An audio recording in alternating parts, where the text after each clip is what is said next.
great. 4-1.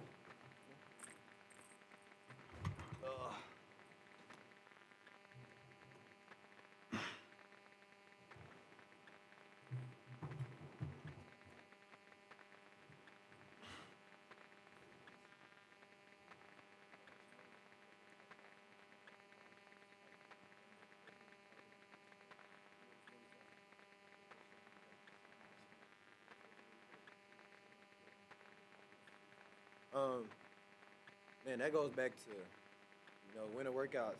We first started in January. Just the culture that we built here. And what we instilled in each other. Just holding each other accountable on. Running sprints, like touching the line, things like that, and uh, everybody's held to the same standard. So the way we practice, it's the next man up mentality. We practice with the same intensity all the way down, from the top of the team to the bottom. So I have full confidence in whoever's the next guy in that they're gonna come in and do their job and execute it, and do their job every play.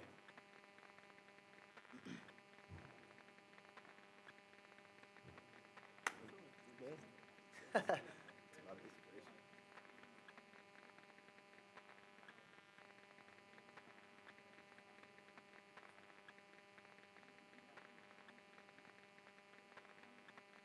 Uh, I don't know. How high was it? They said it was. Okay, I don't know. It didn't feel like it to me, so it might feel like it to them. But I don't know. I think that's just a product of, I say, our off season and our camp. Like the way we pushed through. Like Coach Dylan didn't take a light on us, at all through our camp. He made us keep pushing every day. Every day they up the challenge, and every day we come to work and responded. So in games like this, when it's close, we can literally on the sideline. This guy coming over like, I'm finna go get in the end zone for y'all. And we coming off the sideline like, hey, we about to get a stop for y'all. So that's just, all the hard work that we see each other put in right here. Like I told him before the game, we put in all that work in the stadium. We run sprints in there when nobody's in there, things like that. And then that's when it comes to play, in games like this. So.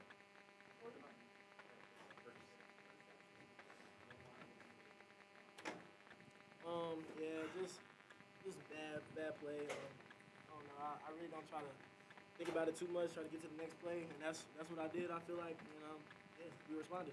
Everybody.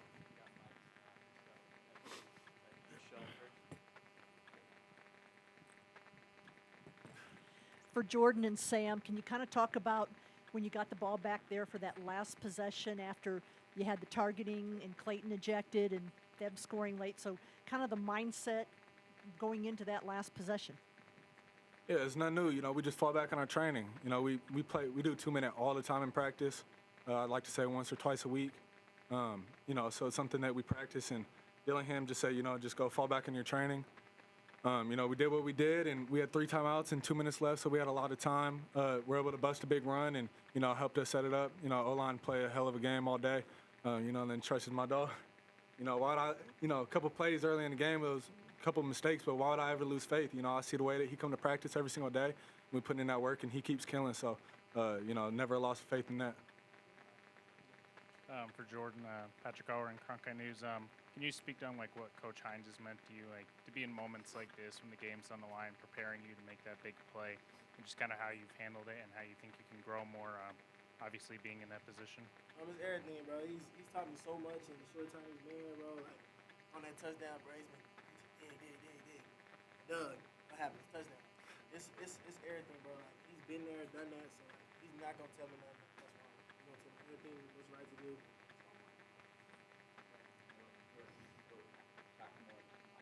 My bad. Thank you. For all of you guys, it was said earlier in the week that this was going to be a sellout game, and that turned out to be with 54,000 plus a packed student section. How did you guys tackle the nerves heading into tonight's matchup? Honestly, the first game atmosphere was amazing. Like, so really, that's what we kind of expected. Like, we expected to be when we, go in the stadium. And it was definitely rocking tonight. Like I said, they don't know how much of a difference they make in there.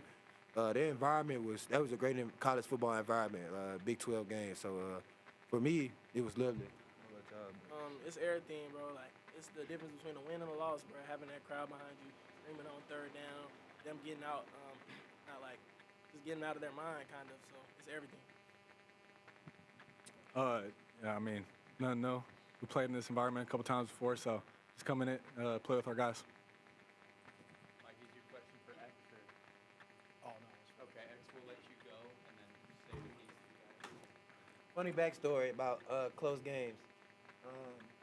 Sam was there, but today at the Omni, it was about 25 of us stuck in the elevator, and we was super close for about 25 minutes. So funny backstory about being close. You're not wrong. Question for Jordan and Sam. Just a few more. Mike. Sam, I know obviously running the ball's been huge, but you just getting your rhythm, getting off to fast starts. That first touchdown to Xavier, what'd you see there? I mean, it's delivered obviously a great pass, but what'd you see in the coverage there? Yeah, they were in 4, I think. They posted, so backside safety was key in 3. So I came off it. We're gonna have a wide cross, and I just thought, if he has eyes on 3, I'm gonna go to 1. And when I took my eyes to 1, he ended up winning, so I let the ball go and let him go make a play.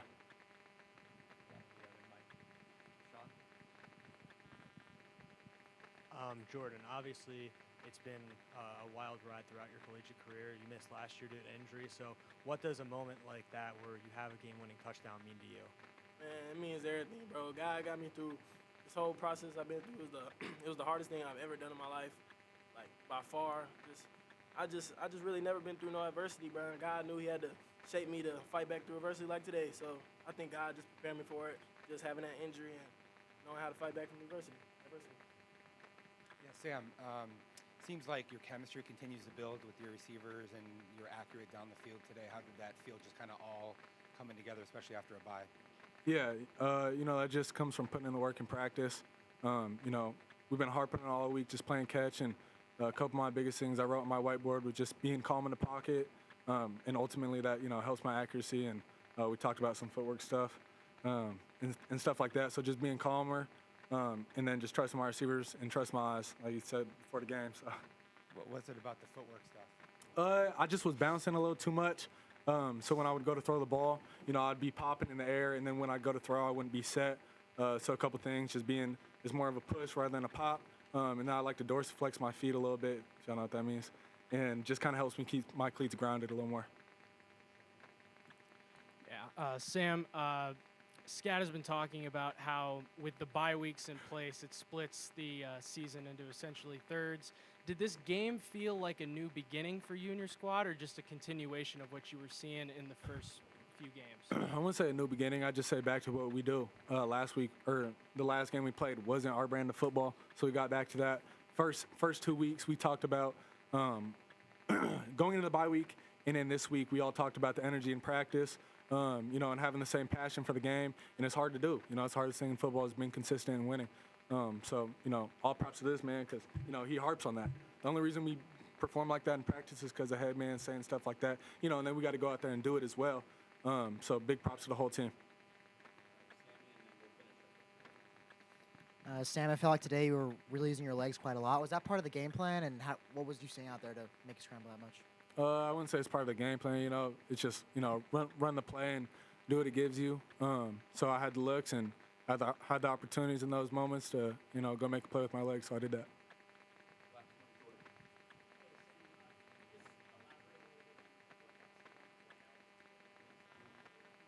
Oh, we just got back from our walkthrough earlier in the day. It's now our break time, so we got like 2 hours. Everybody's gonna go back to the room and chill. We all piled into the elevator and clicked the button, and it shook down, and everybody got stuck. So we were like 20 people deep in there, shoulder to shoulder. And we got some big boys, O-line and D-line, and people started to panic. So I was like, hey, bro, I gotta chill. We don't know how long we're gonna be in here. It's a pretty funny story, but got to be a little closer with the guys. That's about it. It just took like 20 minutes. We literally didn't move. They just had to bring someone to open the door. So I don't know why it didn't just open on its own, but that's about it. All right, appreciate it. Yeah, thank you guys. Thank you, guys.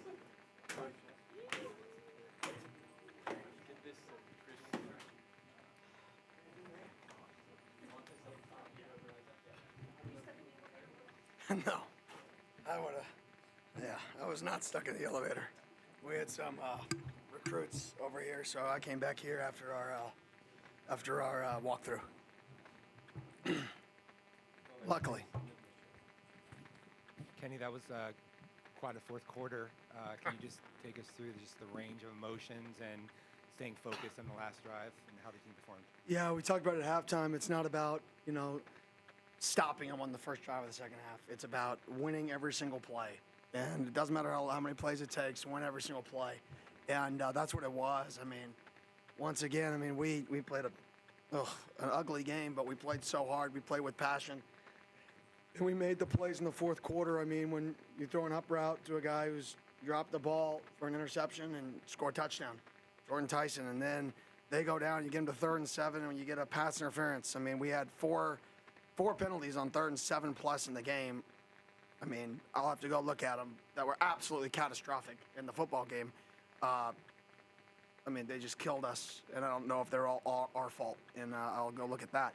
And then, they go down and they score on a big post when we match an over route, and then our corners got to take the high on the post with the crossing route in one eye.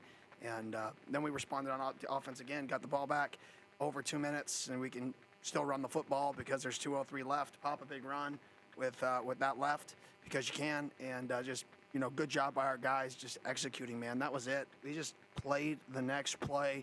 We didn't get rattled. We didn't waver. We just responded. And what did you think about just Sam's poise? It's the man right here, baby. It's the man right here. Now I'm Bruce. Love you, Coach. Love you. Wow. Sam's poise. Yeah. Very similar to Scat. I'm just kidding. No, Sam has unbelievable poise. I keep saying in here, like the dude's mindset is a professional mindset. I mean, he prepares every week like a pro. He shows up every day, and he's getting better and better and better and better. And today was he just did what we had to do. I mean, there were some things we'd like to have back early in the game, but when the game was on the line, he showed up. And that dude's that was his 5th start in college football. That's pretty exciting for ASU. It's pretty exciting for the Valley that was his 5th start in college football. Coach, can you kind of talk about the 2 targeting calls? A, what did you think? Did you think they were targeting? And B, how that affected you guys and could affect you guys in the next game? Yeah, it sucks. I mean, it's the game. Those get reviewed, so that's not even the officials on the field that make those calls. That actually goes, basically gets outsourced to make those calls, so you can't even argue them or whatever. They look at them so much that it's either is targeting by the letter of the law or it's not. Whether me as the coach wanted to be targeting or the fans wanted to be targeting, whether you can prevent it from happening, I think a lot of those are you can't prevent Keyshawn's from happening. I mean, his head hit the ball, which also knocked it out. So, you could give him 7 points and not get targeting. I mean, I don't know what the trade-off is. And then at the end with Clayton, we were offsides. They usually let you play it out. They called unevading to the quarterback. So the quarterback scrambles left. Clayton doesn't hear the whistle. The quarterback doesn't hear the whistle because it's loud on 3rd down. The quarterback scrambles out and throws the ball. Clayton simultaneously hits him, and they throw a personal foul while they were both continuing to play a game and didn't hear the whistle because usually you play a defensive offsides, but they blew it dead. So it's like, to me, that's not on our play. Those 2 plays aren't on our players. That's just the nature of the game of football right now. You hope they don't happen. We can coach as much as we want, but those weren't violent penalties. Those weren't stupid penalties. Those just happened through the flow of the game, and it sucks because they're going to miss the first half of next week.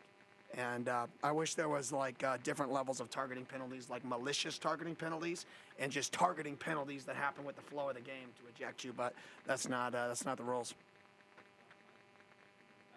Coach, to kind of piggyback off that real quick, I know that you said it's reviewed and it comes from up above, but do the refs give you an explanation? Because, like you said on Keyshawn's, it looked like his face mask was up and he just hit the ball.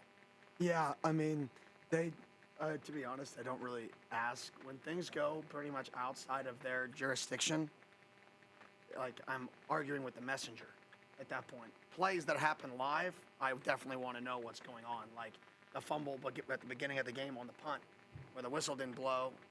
I wanted to know why the ball was not live. 1,000% I wanted to know that. The ball you didn't blow the whistle, and they touched it. Blow the whistle if the play's dead. I wanted to know that, but targeting, once things hit the booth, it's like I'm arguing with the guy who's back in a different state. There's no point. And then on the fake punt, what'd you think of? Obviously, it worked out, but Canyon's throw and Clayton's catch there. Got it done. We practiced it all week. We knew it was going to be there if we got a certain look. We got the look, trying to win the middle 8. We convert it, and then we fumble the ball. And it's like, golly, talk about like hitting a play to truly a double turnover. We converted that. Not only do we then have the ball, we prevented them from having the ball last. So it's really worth 2 possessions, and then we give it right back to them. And then we get a stop. We march back down and do it again. So kudos to our guys, man. Our guys played hard. Our guys played with passion, and we didn't play perfect. There's a lot to clean up. I mean, you can't get the ball inside the 40-yard line 3 times and come out with 0 points. I mean, that's really, really bad football. And to find a way to still win through all of that with all the third down penalties, whatever they were, right? All those third down penalties on 3rd and 13s that were whatever. And to be able to respond the way we did, kudos to our players. I'm glad I get to coach them. Hey, Coach, your offense was 0 for 4 on 3rd down in the first half, and then was 6 for 6 on 3rd down in the second half. What changed? Nothing. To be honest, nothing changed. We just caught the ball and then handed it scat. I mean, I wish I could say we made this like drastic schematic change, but they didn't make any dramatic changes schematically. They were what we saw on film. We put together a plan. They played how they played. The plan was still there the entire game. We continued with the plan. This wasn't much of a chess match. This was our players versus their players, especially offensively. Coach called a good game, really good game. He had a really good plan. At the end of the day, this was about our players going and executing. Hey, Coach, you mentioned since you've been at ASU the emphasis of activating the Valley and getting fans in the door at every game. Today's crowd was sold out, and Xavion talked about how it really affected the play, and fans don't even understand how much they mean to making the game happen or making wins happen. Do you have any knowledge of how you feel like that affects your players in the game every time you guys play? Oh, it's huge. I mean, I keep saying it, but these are 18 to 22-year-olds. To think that your emotion and the crowd being sold out, they dreamt of this. And most of these kids grew up. I know people say NIL, they're professionals, right? This is a job, all that crap.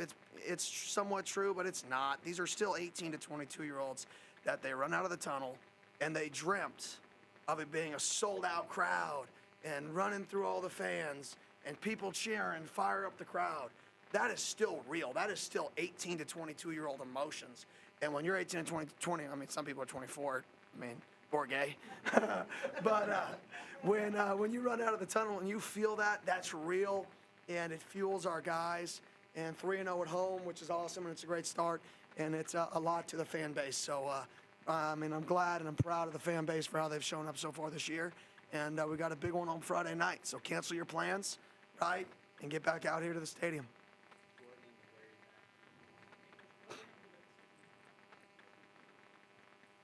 Yeah, our kicks were too low. We got 2 kicks blocked this year because we're not getting lift on our kick. It's not even our kickoff or our front. It's not even the unit. We're just bad op time, and the lift and the kick's not high enough. So you can't really do much other than put somebody else in who'll kick it higher. I wish there was a different answer, but that's what it is. It's, get more lift. Put a different guy in there, get more lift. Coach, you mentioned how much the middle eight's important to you, and then you mentioned it earlier, but when your team fumbles and then they get the stop and score a touchdown all under 2 minutes, how important was that for the swing of the game? Oh, it's huge. Absolutely huge. If you think about it, if we don't get that, we're down 10 in the third quarter of that game, right? And that's the difference in the football game. If we're down 10, now you're down trailing 2 scores the rest of the game. That's difficult to overcome. Instead, we go down and score, and then they go and score to start the second half. We're only down 3. And, how many points did we win the football game by? 4, right? How many points did we win the middle 8 by? 4. Coach, this week you kind of talked about wanting to do like a running back by committee. How do you think that worked out this week, especially with relief back? It was good. I think we kept Scat fresh for the end of the game, which was the goal. When we got to 11 minutes left, I said, hey, this is Scat time. Let's get him the ball here a little bit here in this fourth quarter. Obviously still mix it up, but this is the time why we tried to keep him fresher and not have him play as many snaps. And I think that was probably one of the top 5 longest runs he's had here. If I had to guess, I'm not a statistician, but I'm sure somebody could figure that out real quick. today, but I would assume it's top 5. Fresh, fourth quarter, and we had a few backs rocking today, which was good. Yeah, Kenny, you mentioned that you didn't think the team played particularly well. Third down defense, I'm sure, was part of that. What else? And what do you think about the third down defense? Yeah, third down defense was not good. Once again, it's an area where we got to improve on. Where we did improve was red zone defense. We got a huge stop there in red zone defense after the Keyshawn Elliott. It's really 2 red zone stops back to back. Keyshawn's was a stop, and then we had to do it again, and we got to stop again. So we really got 2 red zone stops there to start the second half. But we got to get better at third down defense, and we got to be able to finish drives on offense when we get into past the 40. Too many times we're getting past the 40 and we're not getting points on offense. Happened in Texas Tech on a 4th and 1, where we didn't get it. Then we missed a field goal tonight. Had 2 turnovers tonight in the plus territory, and one play can be worth 4 to 7 points, 3 to 7 points. And we had 3 plays on offense that literally could have cost us between 3 and 7 points 3 times. So 21 points or 9 points. And if we just are average in those scenarios, get half the points, 5 points, that's 15 points that we just kind of threw away or gave away, and it's a different football game. Hey, Coach. Keyshawn, when he comes out, how does that change the communication cycle, and what are you going to do this week to prepare for the first half against Utah? Yeah, Cyrus just goes in. That's it. I wish I could give you a better answer, but that's literally it. Cyrus goes in, he's got to talk, he talks. And, he was the team MVP at San Diego State last year. So he's got great leadership skills, goes in, first play, they run a boot to his side. He's in a bear defense, so he's the BCR player, boot counter reverse player, sprints up the field, prevents him getting outside, throws the ball in the dirt. Just execute. Hopped in, executed, did his job. Coach, it was a tale of 2 halves for Jordan Tyson. How does that speak to his level of maturity and how his chemistry has grown with Sam over the past 5 games? Yeah, I gave him a game ball because that's what the program's about. The program's about the response. And, talk about a bad beginning of a game. He was about as upset as you could possibly be. And the fact that he could regather himself and go execute and finish with a positive attitude is everything that we're trying to build here. Hey, Coach, right here. Congrats on the win. You guys are used to playing on a short week. What measures are you going to take as a coach to try to get your team ready on a shorter time frame? Yeah, I had a plan. This was a tough game. I got to see how we feel. I'm also not stubborn, so I got to see how our guys feel. Unfortunately, we play a Friday night game, and Utah's off a bye, so I don't know how we got a schedule where we have 6 days and they have a bye week. But it's possibly the worst scenario you could ever have, is have a short week when another team has a bye. So I don't know how that happened, but we're going to have to be as fresh as physically possible. It's all about being fresh for this football game because they're going to be fresh. The schemes and all that are obsolete to how our bodies feel and us playing this game really hard. And like I said, there's a lot of things that we didn't play well this week, but we played so hard. We played hard. I think everybody who watched the game can see how hard we played. And it wins. It's amazing how just playing hard with passion and caring, you find ways to win. And we found a way. And we're going to play again, and we got to find another way. And it's going to be a different way. You don't know how. You just got to keep finding a way. Coach, you described this game as a sloppy game, but on the defensive end of the football, what was the biggest positive takeaways you took from this game? First and second down, stopping the run on first and second down. We did a really, really nice job. We had them to third down. I couldn't even tell you the amount of times. And we either bailed them out with some sort of penalty, right? Or we didn't match zone coverage that was supposed to be matched, and we give up a 15-yard stop route. Or we have a free runner at the quarterback in less than a second, and we get pass interference on a 3rd and 16. We're just shooting ourselves in the foot, and we got to clean that up. Our first and second down defense was really, really good. We got to clean up third down. Coach, on that play when the ball went through Jordan Tyson's hands on the 1-yard line, ended up being a pick. When he comes back to the sidelines, what's your message to him in a moment like that? Next play, he didn't mean to drop it. It wasn't like he was like, watch this, coach, put me in, throw that route, watch me drop that thing. That wasn't the plan, but he did. So what are you gonna do about it? Am I gonna yell at him for getting a personal foul? Oh, hell yeah, right? Am I gonna yell at him for dropping the ball? No. Go make the best. There's a reason you're in the game. It's because we trust you. right? The trust never wavered. And I think that's the biggest thing is when you make those plays, that doesn't mean your trust was, we don't waver in our trust for you. It just means you got to go respond. And I think that's why I said I gave him a game ball, is because it wasn't for his complete body of work. It was for his mindset of how we want our guys to respond, and he did that. Nice. How were the Olympics? Nice.